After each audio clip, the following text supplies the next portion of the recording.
માંગરોળ શહેરમાં એક બળાત્કારની ફરિયાદ નોંધાવતા ચકચાર મચી ગઈ છે।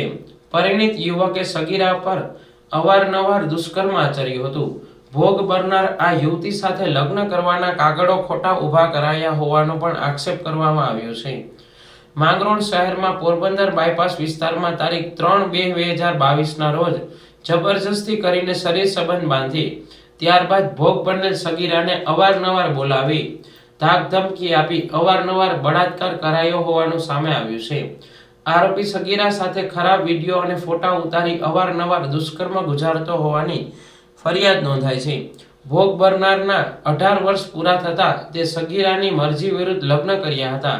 ત્યારબાદ આરોપી દ્વારા આ યુવતીને બોમ્બે લઈ જઈને અલગ અલગ હોટેલોમાં અવારનવાર બળાત્કાર ગુજાર્યો હતો। આ યુવતી જ્યારે સગીર હતી ત્યારે તેને ગર્ભ રહી જતા તેને જૂનાગઢની કોઈ ખાનગી હોસ્પિટલમાં ગર્ભપાત કરાવ્યો હોવાનું પણ સામે આવતા બે મદદગાર સામે પણ ગુનો નોંધાતા આ કેસથી ભારે ખળભળાટ મચી ગયો છે। હાલ માંગરોળ પોલીસ સ્ટેશનમાં ગુનો નોંધાતા પીઆઈ સંજય દેસાઈ વધુ તપાસ ચલાવી રહ્યા છે। ગઈકાલે માંગરોળ પોલીસ સ્ટેશન ખાતે એક બનાવ જાહેર થયેલ છે। બનાવની વિગતે આઈપીસી સેક્શન 363, 66, 376, 312, 114 અને પોક્સો અધિનિયમ હેઠળ એક ગુનો દાખલ કરવામાં આવેલ છે।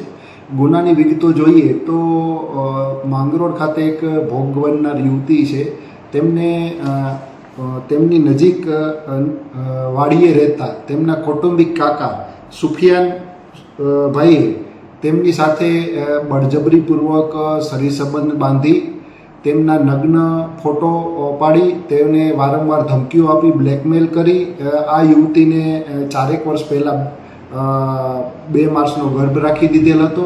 ત્યારબાદ આ યુવતીને ધમકીઓ આપી અને આ જે ગર્ભ રહી ગયેલ ત્યારબાદ તેમનું એબોર્શન બળજબરીપૂર્વક કરાવેલ હતું। ત્યારબાદ આ યુવતી સાથે પોતે પરિણીત હોવા છતાં બીજી વખત બળજબરીપૂર્વક ખોટા દસ્તાવેજ બનાવી અને તેમની સાથે મેરેજ કરેલા હતા।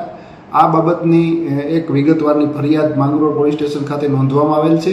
હાલ આ કેસની તપાસ માંગરોળ પીઆઈ શ્રી સંજય દેસાઈ કરી રહેલ છે। આ ગુનાના જે મુખ્ય આરોપી છે સુફિયાન, તેમને હાલ રાઉન્ડ અપ કરી લેવામાં આવેલ છે અને વધુ આગળ ઉપરની તપાસ હાલ ચાલુ છે।